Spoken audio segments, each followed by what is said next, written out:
On ne voit pas souvent une telle photo d'identité judiciaire. Souriant et confiant. Mais la police de l'Alabama dit de ne pas se laisser tromper par le sourire de ce gourou du bien-être. Derrière ce sourire, les enquêteurs affirment qu'une vaste opération de trafic de drogue se déroulait en famille. Son mari et son père ont aussi été inculpés, l'un arrêté lors d'une opération distincte contre les crimes sexuels sur mineurs. La trafiquante souriante fait désormais face à plus de 20 accusations, avec un nouveau rebondissement sur sa future destination. Nous enquêtons sur cette affaire, présentée par Law & Crime. Je suis Chris Stewart.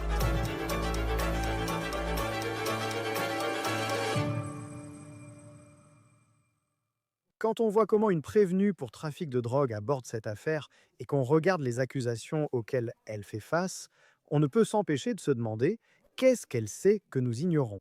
Vidéo selon le Coleman Daily, Alabama, de Whitney Cheatham en garde à vue, saluant la caméra. Elle est en détention depuis son arrestation en août. Voici maintenant sa photo d'identité judiciaire. La photo est devenue virale à cause de ce grand sourire sur son visage. J'ai une grande mise à jour dans cette affaire et je vais vous en parler dans un instant. Cela concerne beaucoup d'argent. Mais laissez-moi vous expliquer comment cette mère serait devenue une grande trafiquante de drogue et comment elle ne serait pas la seule membre de sa famille impliquée dans cette affaire. Cheatham vit à Coleman, en Alabama. C'est une petite ville située entre Birmingham et Huntsville, plutôt vers le nord de l'État. À Coleman, elle était propriétaire d'un Fusion Wellness and Spa. Ce n'est pas ouvert actuellement à cause des problèmes juridiques de sa patronne. Mais sur sa page Yelp, Whitney a écrit que son entreprise était la première clinique à Coleman à se spécialiser dans la thérapie intraveineuse et divers services de bien-être, y compris la gestion de la perte de poids et les soirées Botox. Ce qui n'est pas mentionné, c'est le service présumé qu'elle dirigeait à partir de cette entreprise, selon la police. WBMA-TV rapporte que la police de Coleman déclare « Le 5 août, ils ont reçu un tuyau », selon lequel Whitney aurait rédigé de fausses ordonnances envoyées à des pharmacies locales pour obtenir des substances contrôlées, désistant contrôlées. 2 semaines plus tard, après avoir reçu ce tuyau, le procureur a déposé des accusations de trafic de drogue contre Whitney. Un acte d'accusation la vise avec 25 chefs. Cela comprend 3 chefs pour trafic présumé d'opium, 5 pour distribution de substances contrôlées et 10 pour faux. Elle fait également face à des chefs d'accusation de complot en vue de trafiquer de l'opium, tentative de distribution de drogue, complot pour distribuer des substances contrôlées et tentative de trafic de drogue illégale. L'acte d'accusation indique les drogues qu'elle aurait prétendument trafiquées étaient des analgésiques comme sur ordonnance, l'oxycodone et l'hydrocodone. Le médicament pour le trouble du déficit de l'attention avec ou sans hyperactivité adérale, le médicament contre l'anxiété, Xanax, et l'hormone testostérone. L'acte d'accusation accuse également Cheatham de complot en vue de distribuer des substances contrôlées depuis le 12 décembre 2024. Pour un complot, il faut être plus d'une personne.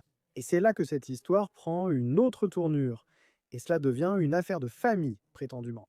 Voici maintenant une publication Facebook de Cheatham avec son père, Kelvin, avec la légende ironique. 2 jokers et leur complice préféré, publié seulement un jour avant que la police ne découvre le prétendu réseau de trafic de drogue.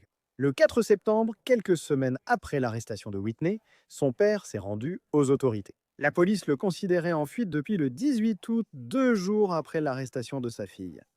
Il fait maintenant face à 11 chefs d'accusation, dont 6 crimes. À présent, le Coleman Tribune rapporte qu'il est inculpé de 2 chefs de trafic de drogue, tentative de trafic de drogue, complot criminel en vue de commettre un trafic de drogue, complot criminel en vue de commettre un crime lié à une substance contrôlée, possession illégale d'une substance contrôlée par fraude, et 5 chefs de possession criminelle au 4e degré d'un instrument falsifié. Ce n'est pas fini. Un 3e homme fait face à des accusations en lien avec ce présumé réseau de drogue. Il s'appelle Cody Ray Smith.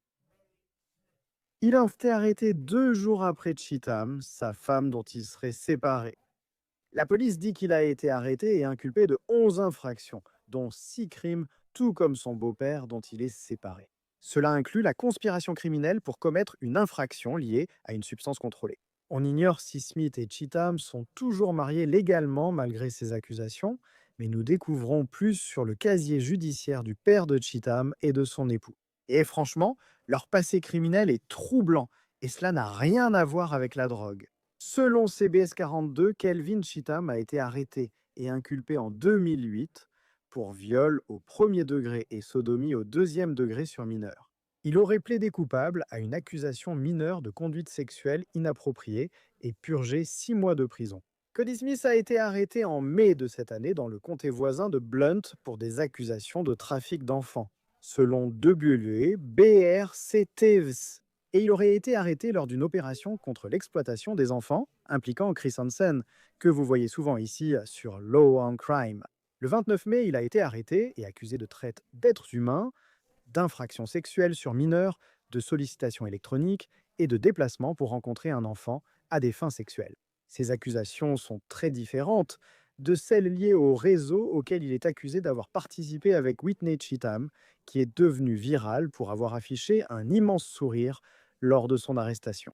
Maintenant, elle va être libérée de prison pendant que son affaire suit son cours. Voici une vidéo selon le Coleman Daily où Cheatham sourit aux caméras quelques jours après son arrestation en août.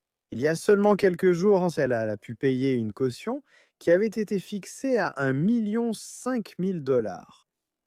On ignore comment elle a réuni cette somme en espèces ou via une société de cautionnement où il faut en général verser 10%. On parle de plus de 100 000 dollars.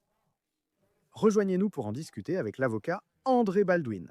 Toujours un plaisir de vous avoir sur Law and Crime, affaire intéressante. Et je veux juste commencer parce que c'est vraiment ce qui a rendu cette histoire virale. Au départ, c'était simplement la photo d'identité judiciaire de Whitney Cheatham, qui est l'une des principales suspectes dans cette affaire. Et elle sourit. Elle fait aussi un signe de la main à la caméra lorsqu'elle était en garde à vue. Quels conseils donnez-vous à vos clients pour une photo d'identité judiciaire ou une présentation devant la presse? Et comment doivent-ils gérer cela? La plupart du temps, merci Chris.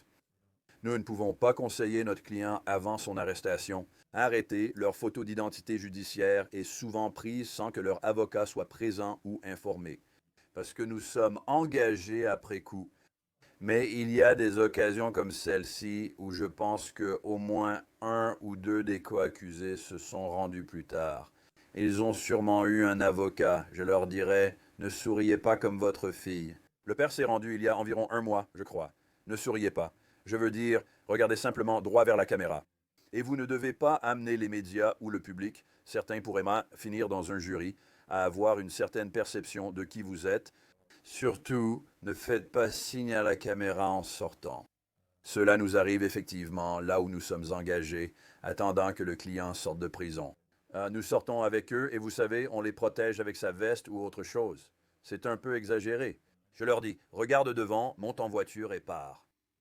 En tant qu'ancien journaliste télé, j'ai déjà été de l'autre côté, la personne dont je suis sûr que tu as protégé. Sur sa photo d'identité judiciaire, elle fait face à 25 chefs d'accusation graves. Whitney Cheatham. Qu'est-ce qui te frappe le plus concernant ce suspect dans cette affaire, Jean? Je doute qu'elle sourirait sur sa photo d'identité judiciaire si elle connaissait sa peine de prison. Elle risque 25 ans obligatoires en Alabama pour les chefs d'accusation principaux. Les deux premiers chefs, je crois. J'ignore si les peines sont simultanées ou consécutives, ce qui signifierait 50 ans obligatoires. Et en plus de ça, il y a d'autres chefs d'accusation un peu bizarres, comme la testostérone, le trafic de testostérone. Ce n'est pas une accusation étrange, ça? On ne voit pas ça très souvent. Elle risque jusqu'à 30 ans pour ça. Donc, tu sais, ce sont des accusations graves. C'est très étrange que son père soit impliqué là-dedans d'une manière ou d'une autre. Elle a aussi, je crois, un ex-mari, ce qui reste étrange. Je pense qu'en mai, il faisait partie d'une opération d'infiltration. Et comme Chris Hansen, en fait, c'était Chris Hansen, assez bizarrement, que tu regardais à la télévision. Et l'ex-mari s'est fait arrêter, soi-disant, pour avoir essayé d'avoir des relations sexuelles avec une fille de 15 ans, qui était en réalité un genre de leurre. Donc c'est un ensemble d'éléments assez étranges pour une affaire. Et puis, si tu ajoutes le fait que c'est un spa de bien-être, tu te demandes vraiment, ça te pousse à réfléchir, qu'est-ce qui se passe dans ce spa de bien-être? Est-ce qu'il y a des trafics de drogue qui s'y font, soi-disant? Et la dernière chose que je dirais, après avoir lu les informations d'inculpation, il y a des dates précises qui sont indiquées et identifiées dans ces informations. Pas une plage. Certaines sont une plage de dates, mais quand il y a une date précise, ça me dit quelque chose. L'une de ces dates remonte jusqu'en janvier. Et tu te demandes, comment ont-ils? Est-ce qu'ils enquêtent là-dessus depuis janvier? Ou, tu sais, est-ce que l'ex-petit ami, quand il s'est fait arrêter pour son histoire, a commencé à tout balancer? Et je sais ce qui se passe. Il y a toutes sortes de possibilités ici. Et recoller les morceaux. Ce que les forces de l'ordre semblent croire, c'est qu'elles rédigeaient prétendument ces fausses ordonnances. Et d'après ce que j'ai vu, ce n'est pas juste un lieu où les gens font des bains froids comme sur Instagram. Ou tu sais, je pourrais promouvoir des soirées Botox. Ce n'est pas un endroit qui semble délivrer des ordonnances pour de l'oxycodone, de l'hydrocodone et de l'adéral dont elle est accusée de trafic, mais rédiger ces fausses ordonnances qui sont ensuite apportées en pharmacie et remplies. Et puis il semble que, tu sais, tu récupères les médicaments. Et tu peux faire ce que tu veux, toute activité illégale présumée avec ceci. D'un autre côté, ce n'est pas comme si, à notre connaissance, elle travaillait pour le cartel et trafiquait cocaïne et héroïne. Certaines des affaires de stupéfiants que vous avez vues, comment la loi considère-t-elle un cas comme celui-ci? De fausses ordonnances, prétendument pour des médicaments sur ordonnance, comparées à quelqu'un qui pourrait faire du trafic de stupéfiants très grave?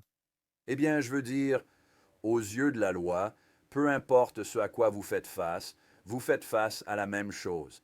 Je veux dire, les juges pourraient traiter un peu différemment quelqu'un qui falsifie des ordonnances et qui obtient ces ordonnances, peut-être pour soutenir sa dépendance. C'est quelque chose que nous voyons souvent. Des gens vont entrer, ils peuvent venir voler le carnet d'ordonnances d'un médecin, aller acheter les médicaments, puis les utiliser. En réalité, s'ils les vendent, c'est pour financer leur consommation. Je ne sais pas si c'est le cas ici. Je veux dire, cela pourrait être utile comme circonstance atténuante dans le cadre de négociations de plaidoyer ou de la détermination de la peine. Mais vous savez que si vous enfreignez la loi et certainement ce dont elle est accusée, les chefs d'accusation liés à l'hydrocodone, qui sont les chefs principaux, la loi prévoit un minimum obligatoire de 25 ans. Les autres chefs d'accusation vont de 2 à 30 ans. Donc, ils vous laissent un peu de marge de manœuvre pendant la négociation. Donc, je ne sais pas, et je ne sais pas vraiment ce qui se passe dans ce centre de bien-être. Je ne sais pas. Et je pense que tu as raison, Chris. Je pense que connaître cette histoire aide l'avocat de la défense à se demander qu'est-ce qui se passe ici. Elle est toxicomane, son père est toxicomane, l'ex-mari est toxicomane. Cherche-t-il à financer leur dépendance ou à s'enrichir? Et puis tu ajoutes à ça, eh bien, mon Dieu, elle vient de payer une énorme caution. D'où vient cet argent? Explique-nous ça, parce que c'est une caution de plus d'1 million de dollars. Je sais que parfois on peut déposer seulement 10%, mais ça reste 100 000 dollars à avancer. On ignore encore si elle a utilisé une caution en espèces ou un cautionnement.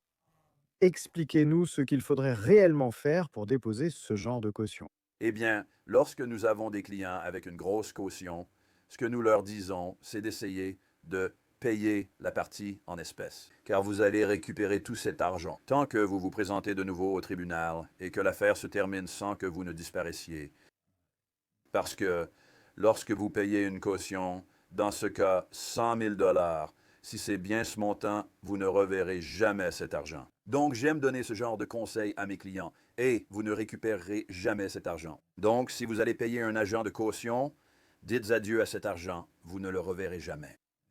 Je dis souvent à mes clients que la plupart ne peuvent pas se permettre un excellent avocat ou payer une grosse caution dans une affaire comme celle-ci. C'est donc un autre point dont je vais leur parler. Voulez-vous sortir maintenant et avoir un peu de liberté? Et peut-être reconnaître que vous allez rester là-dedans longtemps si nous, en tant qu'avocats de la défense, ne parvenons pas à sortir un tour de magie de notre chapeau. Ou voulez-vous avoir le bon avocat ou préférez-vous rester à l'intérieur?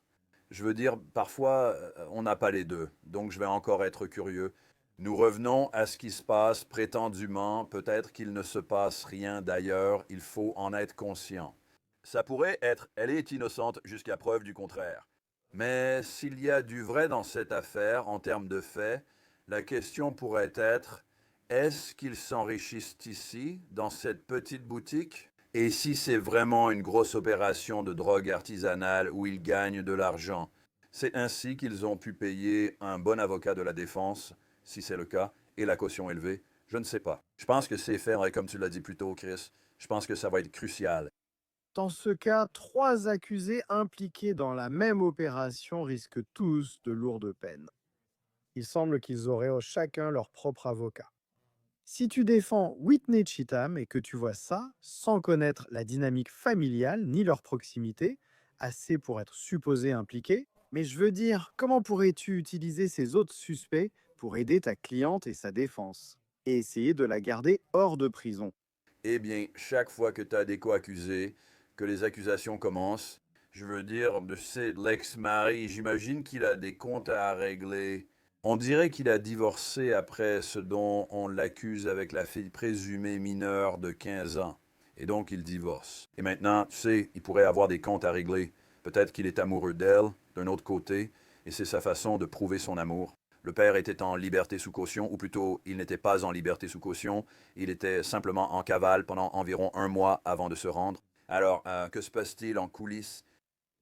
Est-ce qu'ils arrangent leurs histoires? Du style, je prends la faute pour toi, ma chérie, tu sais que je t'aime. Ces choses arrivent vraiment dans la vie, pas seulement à la télévision ou au cinéma. Ce sont de vraies personnes avec de vraies histoires, et on ne sait pas ce qui se passe. Donc, si je la représente, j'essaie de comprendre la situation et ce qui se passe avec mon ex-mari. Me pointe-t-il du doigt? Mon père pourra-t-il assumer la responsabilité? Prendre une partie du choc, quelle que soit l'issue finale en termes de condamnation. J'essaie de découvrir tout cela. Parfois, tu contactes les avocats adverses pour demander où en est ton client, que fait-il, est-ce qu'il va vraiment essayer de s'en prendre à ma cliente ou est-ce qu'il va aider? Et c'est ce genre de choses que tu veux savoir. Le premier signalement est arrivé le 5 août, évoquant un problème dans ce spa.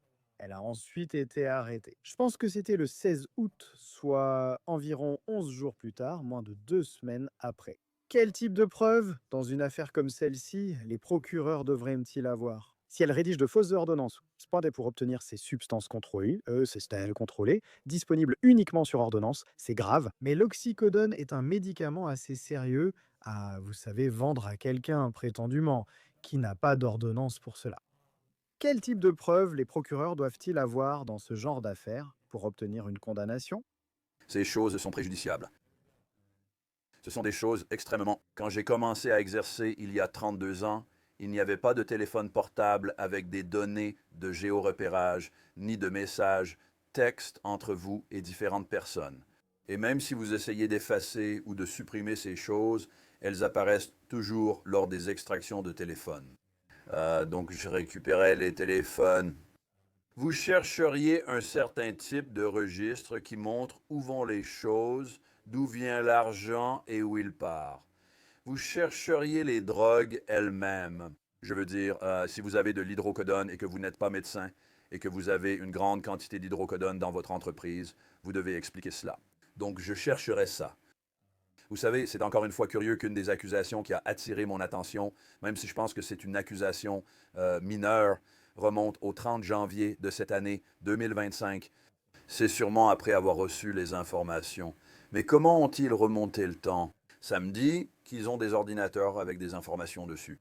Peut-être que c'est l'ex-petit ami qui dit Hey, j'ai des informations qui remontent jusqu'à.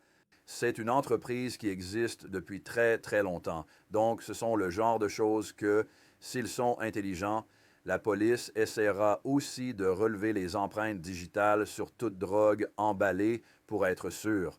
Parce que quand vous avez des co-accusés et qui se rejettent la faute, vous voulez voir à qui appartiennent les empreintes digitales sur ces paquets? Oui, bien sûr, hein, et il faut réfléchir à quelles preuves pourraient entrer en jeu ici. Vous savez, un autre aspect, c'est qu'en ce qui concerne l'opinion publique, pour Cody Smith, l'accusé qui s'est fait prendre dans une opération de Chris Hansen pour avoir prétendument tenté d'avoir des relations sexuelles avec une mineure, c'était, vous savez, encore une fois, une opération d'infiltration, mais c'est enregistré en vidéo. Quelle est la probabilité que cela puisse être utilisé dans cette affaire si elle devait aller en procès?